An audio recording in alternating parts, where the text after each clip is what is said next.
Good evening and welcome to Northbeat. I'm Alyssa Mosier.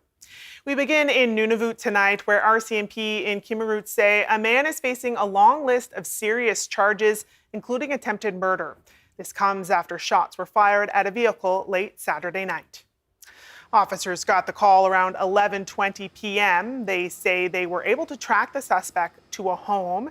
They spent some time negotiating, and the man eventually gave himself up without anyone getting hurt. The 23-year-old suspect is now in custody. He's been charged with attempted murder as well as several assault and firearms charges. RCMP are looking for witnesses or anyone with video of what happened. Meanwhile, the trial has been set for a Whitehorse man accused of murder. 20-year-old Jackie Rudick will face a trial by jury. Rudick has been charged with second-degree murder and possessing a gun without a license. He was arrested in connection to a death in Whitehorse. The incident happened on New Year's Day. Police say they were called to an apartment on Main and 7th and found a person in critical condition who died from their injuries. Their name is protected by a publication ban. Rudick's trial is scheduled to start on August 24th of next year. Well, in the north, losing cell service while out on the land is nothing new, but in Fort Providence, Northwest Territories, that could soon change. The local Dega Goti First Nation has partnered with Northern telecom company SSI on a portable shelter and cellular hotspot. The unit was funded with about $500,000 from the federal government's Universal Broadband Fund. SSI calls the shelter the Land Life Link. It's powered with solar panels with a backup generator. It should provide cell service and mobile data for over a 5-kilometer radius. It was built in a 10 by 20-foot shipping container. So 8 feet of that 20 feet is dedicated to the equipment. The other 12 feet is actually a safety shelter. You can imagine when you're out on the land, if this is with you, it'll actually allow you to come in. It'll be heated. If you're trying to get away from the elements, if you're trying to get away from some kind of an emergency, you can actually stay in there for quite a while. The shelter arrived in Fort Providence this summer. Its final destination will be a popular hunting and harvesting area downstream of the community on the Mackenzie River. Dega Goti's executive director thinks it will help hunters and harvesters stay safe. We've had trappers that have broken out on the trap line, and they're walking 12 hours to get home. So that's, and then you got to watch out for wild animals with that too when you're out there by yourself walking, trying to get back to town. The shelter can't be transported this winter because water levels on the Mackenzie River are too low, but the First Nation is hoping to make that happen by barge next spring. In the meantime, it wants to set it up in town so students at the local school can use it. They're hoping to get that up and running next month. Another school in the Northwest Territories has shut off its water taps after tests found lead levels above the safe limit. Tests found elevated lead levels in multiple classroom sinks at Katewi School in Deda. As a precaution, all water sources at the school have now been shut off, including the drinking fountain, even though it tested safe. The territorial government says it's supplying alternate drinking water for students and staff while working on installing under-sink filters. Katewi School was tested as part of a territory-wide review ordered by the Chief Public Health Officer. It comes after higher than acceptable lead levels were found in the water of 3 Yellowknife schools. Airbnb is urging Whitehorse operators to reject new rules the city is considering. The proposed rules include restricting short-term rentals to a host's primary residence. One motel operator who lists with Airbnb says he received an email from the company titled "Protect Hosting" in Whitehorse. I find it also interesting that they are using that sway to kind of influence the outcome of this proposal. So yeah, I think ultimately it should be our decision, and hopefully people don't kind of fall to Airbnb's pressure. The email from Airbnb encouraged operators like Herbert to push back on the city. An Airbnb spokesperson told CBC the proposed rules, quote, overregulate a small but important sector and, quote, do more harm than good. They said the regulations would cut off essential income for hosts and reduce accommodation options for visitors. Air Inuit says it's racing to clear a massive cargo backlog affecting communities across Nunavut. The airline says it's moved more than 440,000 pounds of cargo in just the last 3 days. That's after severe weather stalled shipments for nearly 3 weeks. Anshul Sharma has more. For the past 3 weeks, residents of Ivuyavik have been met with empty shelves at their local co-op. Adami Kalingo is the mayor of the village. He says the community has been without milk, fresh produce, and even frozen foods. These are essential items that are often missing, and when these items do arrive, it's a free-for-all situation, and the shelves are not full for long at such times. Kalingo says he's looking for more accountability from Air Inuit, the airline responsible for delivering all of Nunavut's cargo. Christian Bouche is the president and CEO of Air Inuit. He says while the weather in the past 3 weeks has made deliveries more challenging, it's not the only reason for the delays. If the runway is not in proper shape, or if the runway is not in standards that allows us to send aircraft and it's contaminated, well, the flight might be canceled at that point. Quebec's Ministry of Transportation is responsible for Nunavut's airports. Bouche says the airline has been lobbying for better infrastructure. Last year, the government announced an investment of close to $90 million over 2 years for things like runway rehabilitation projects. But Ivuyavik's mayor says it doesn't solve the current problem and urges the airline to find solutions in the meantime. Bouche says he expects cargo delivery to return to its regular flow by the end of the weekend. Anshul Sharma, CBC News, Ottawa.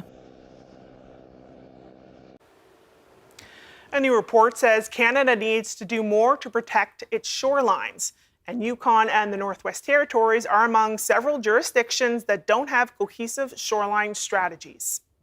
The report from the University of Waterloo says communities need regional shoreline plans to deal with erosion, flooding, and storms, and it says Indigenous communities should be leading that work. I think, and that's what the report says, is that particularly for places in the north, a lot of the leadership should lie within the people who live there. And that makes a lot of sense now. The Nunivoot have made a considerable progress actually in managing both the land, but also addressing that issue of coastal erosion. It's still very much a partnership, but I think that the leadership based in Nunivoot associating obviously the NWT and the Yukon, because this is not a Yukon only issue, this is not an NWT only issue. The coast basically ignores the borders.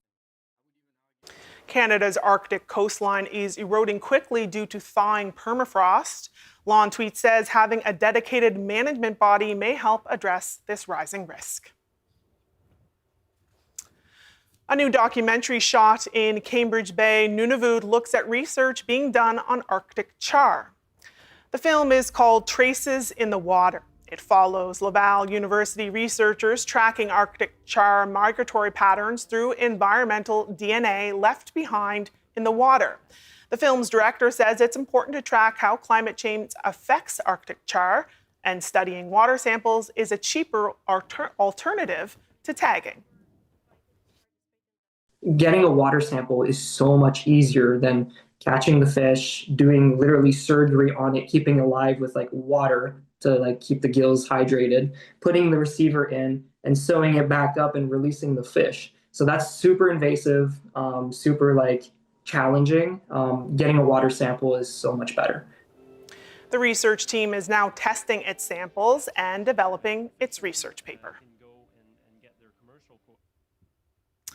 A powerful Northern Tutchone voice is getting well-deserved recognition. Poet Nathaniel Blackjack has won this year's local writing contest, and yesterday they took the stage at the Yukon Art Centre to share their poem, Potlatch.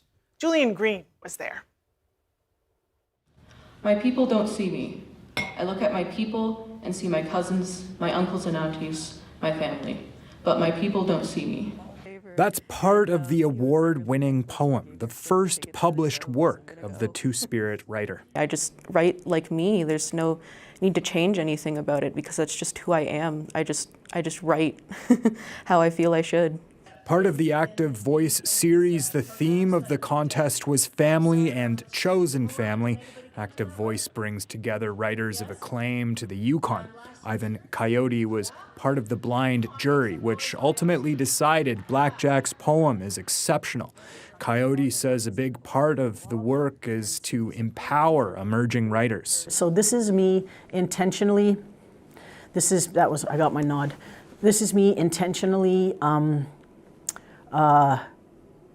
giving back to young authors. Mission accomplished. Also at the Yukon Arts Center tonight, Coyote will speak with author Wabagishig Rice about his writing process. The Anishinaabe author has written several books. That includes the best-selling dystopian novel, Moon of the Crusted Snow. Julian Green, CBC News, Whitehorse. A traditional Gwitchin legend is being reborn as a film. Two Old Women is a Gwitchin story of survival and courage. In 1993, the story was adapted into a novel by Gwitchin author Velma Wallace. The book inspired Gwitchin filmmaker Princess Dashrai Johnson, who has created another version on screen. Just having that real narrative sovereignty, the continuity of having this traditional Gwitchin story and then Velma writing it into book form, and then myself and my brother Tai, Peter, and then many Gwitchin community members who are part of the cast and crew, we're doing this all together, and that is narrative sovereignty. And that's what's most exciting to me, is just like, wow, like everyone's going to really see how Gwitchin people, tell a story on, in this cinematic art form. Johnson worked with a cast of Gwitchin speakers over 3 days to make the short film entirely in the language. She says that process was a joy. Johnson says screenings are being planned for Alaska, Yukon, and the Northwest Territories in the new year. People in Iqaluit got a sneak peek today at the Panarctic concert set for this weekend. Musicians from across the circumpolar world performed at a cafe in town, and Carl Cardinal was there. The Panarctic Vision team hosted a pop-up concert at the Black Heart Cafe in Iqaluit. 3 artists performed some of their songs, warming the hearts of the crowd ahead of Saturday's competition. Kimernak Kelsen is an artist from Greenland. She says it's always a pleasure to sing for an audience that understands her culture. This is the few opportunities we get to be with each other from the northern areas, and what we always find out that we have so much in common, and that we're one people. Hans Henrik Poulsen is also an artist from Greenland. He says he's grateful for the connections he already made and is excited for the show. We will be rehearsing for our show on Saturday on behalf of Greenland. We have one song that we will represent. So until then, we will be rehearsing. The Panarctic Vision concert takes place this Saturday at the Cadet Hall in Iqaluit. Tickets are available online or at the door. Carl Cardinal, CBC News, Iqaluit.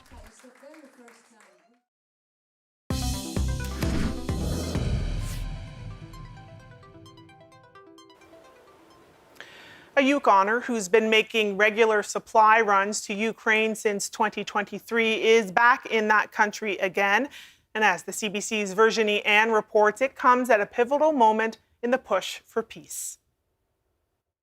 The mood on the ground is not very good. People are really nervous and people are really worried about these peace negotiations, because I think everybody assumes that Ukraine's going to get a bad deal out of this. Grant Zazula just arrived in Kharkiv, Ukraine. That's where he'll spend the next few days delivering aid largely collected through Yukon donations. I filled a hockey bag full of military first aid. That was $10,000 Canadian worth of tourniquets, hemostatic gauze, emergency bandages. The fact that I showed up here from the Yukon, which is, I don't know, 9,000 kilometers away, and we brought things to help people and just brought our presence, just being here, showing these people that we care about them and we're there to stand up for them and we're going to be there to support them, it's worth more than anything. Still, Zezula says so much uncertainty remains. More than 30 people were killed in a Russian attack last week in Ternopil, an hour away from where Zezula is. He says the ongoing peace negotiations are also fueling a sense of unease. U.S. President Donald Trump hinted toward progress earlier this week, and Ukrainian President Volodymyr Zelensky said he's ready to meet with Trump to discuss sensitive parts of the deal. While the details of the amended agreement have not been released, the original plan called for Ukraine to surrender territory to Russia and to significantly limit its military capability. The regions, highlighted in red, would potentially be ceded to Russia. The CEO of Ukrainian Canadian Congress says as many of the negotiated points don't involve Ukraine, allies are stepping up to intervene. Europe literally understands how the reshaping of borders will affect it in the future, and as does NATO. So we hope that the Ukrainian government is there. We know they're there vigorously pushing with their allies to get the best kind of a deal that their people can live with. On Tuesday, the so-called Coalition of the Willing, including Canada, met virtually to discuss the peace deal. The coalition reiterated that any solution must fully involve Ukraine. And while negotiations are happening at a global level, Zezula says he's there to help people directly on the ground. Yeah, we're here to help you, and Yukon has not forgotten Ukraine. Virginie Anne, CBC News, Whitehorse. And those diplomatic efforts are now taking another step. Russia has agreed to meet with the U.S. next week for talks on ending the war, and a proposed American plan is already raising concerns. Crystal Gomansing reports. At a critical point in peace talks, a recording of a telephone call between U.S. Special Envoy Steve Witkoff and the Russian president's foreign policy advisor Yuri Ushakov has been leaked. Bloomberg published a transcript of that call from October 14th. It revealed, among other things, how Witkoff encouraged the Kremlin to propose a multi-point peace plan with what Russia wanted to bring an end to the war. The White House spokesperson said that original 28-point plan, which was also leaked to the media, was quietly in the works for about a month, that it was crafted by Witkoff and Secretary of State Marco Rubio with input from Russia and Ukraine. European critics of that plan said it read like a Russian wish list. U.S. President Donald Trump on board Air Force One said the first proposal was just a starting point. Each side has been making adjustments and that the war needs to end. This war could go on for years, and Russia's got a lot more people, got a lot more soldiers, you know. So I think if Ukraine can make a deal, it's a good thing. I think it's great for both. Frankly, I think it's great for both. It is true that Russia has more people to put into the fight, but Ukraine has managed, with support from its allies, to defend its territory. Remember, it was thought that Russia would overtake Ukraine, including the capital, within a matter of days. We are nearly at the 4-year anniversary. Russia's Deputy Foreign Minister Sergei Ryabkov has stated today that it is not abandoning any of Russia's approaches to the special military operation and that there can be no talk of any Russian concessions. The EU's foreign policy chief Kaja Kallas says the only way to stop Russia is to increase sanctions while increasing arms and financial support. We have one aggressor and one victim. The focus should be on what Russia, the aggressor, must do, not what Ukraine, the victim, must sacrifice. Kallas says the only way to stop Russia is to increase sanctions while increasing arms and financial support to Ukraine. Crystal Gomansing, CBC News, London. It's that time of year again, cold and flu season. It's also when more infants end up in hospital with a respiratory virus called RSV. And as Lauren Pelly reports, there's growing pressure to improve access to immunizations. Hello, what can I get for you today?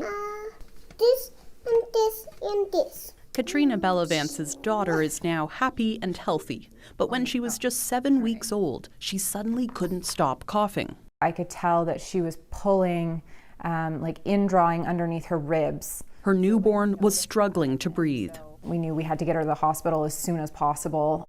Bellevance's daughter was diagnosed with respiratory syncytial virus, or RSV. She spent 4 days on oxygen in the hospital. RSV might not be a household term for many families, but it is the #1 cause of hospitalization year in, year out in children during their first year of life. New data from multiple countries shows powerful monoclonal antibody shots targeting RSV are now keeping more babies out of hospital. Over 80% effective at reducing the risk of emergency department visits due to RSV. There are also vaccines available to mothers during pregnancy, which provide protection to newborns as well. This marks Canada's second season rolling out these tools, but many Canadians still don't have access. Most regions now offer publicly covered antibody shots for all babies, except for BC, Alberta, New Brunswick, and Newfoundland. Meanwhile, Ontario remains the only province that publicly funds both the shot for infants and the vaccine in pregnancy. The logistics is a more complicated thing than the science, because the science is very positive. This infectious disease physician says access and uptake could be better.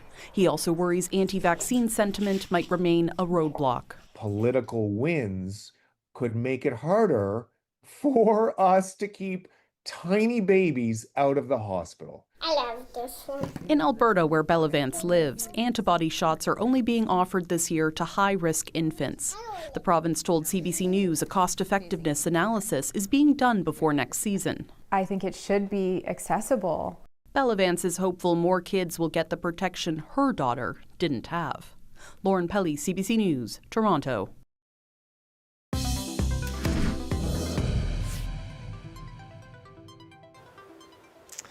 In Nunivoot, students in Kugluktuk are preparing for next year's Arctic Winter Games, but some don't have access to proper coaching. It's part of a larger issue the hamlet says it's now trying to fix. Mahnur Mubarak has more.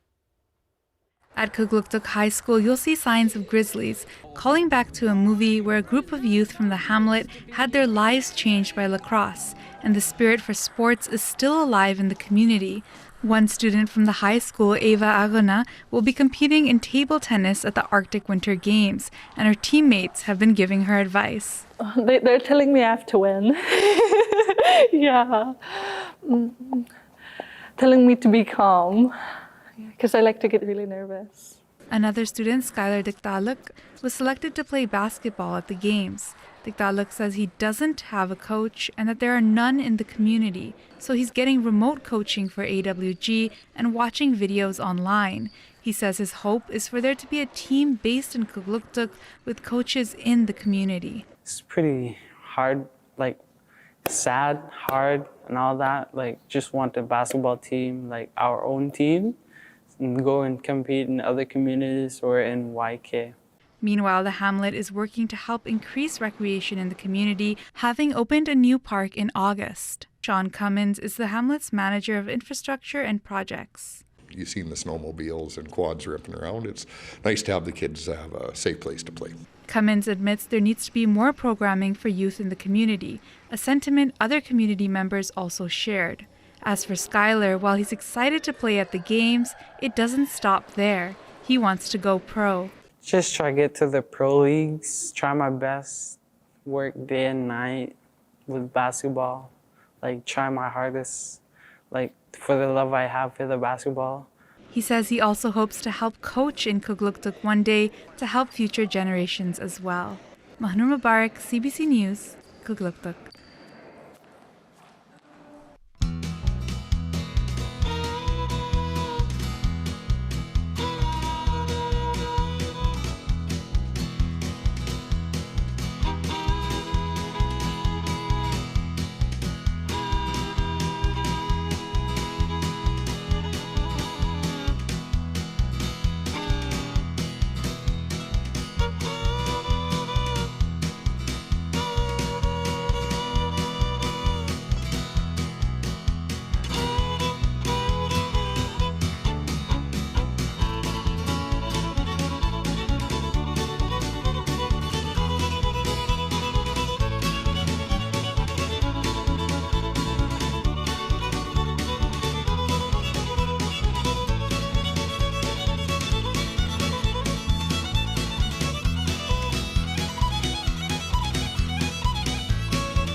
Well, that is Northbeat for tonight. For news anytime, of course, you can head to our website, cbc.ca/north. I'm Alyssa Mosier. Thank you so much for watching. Have a good night.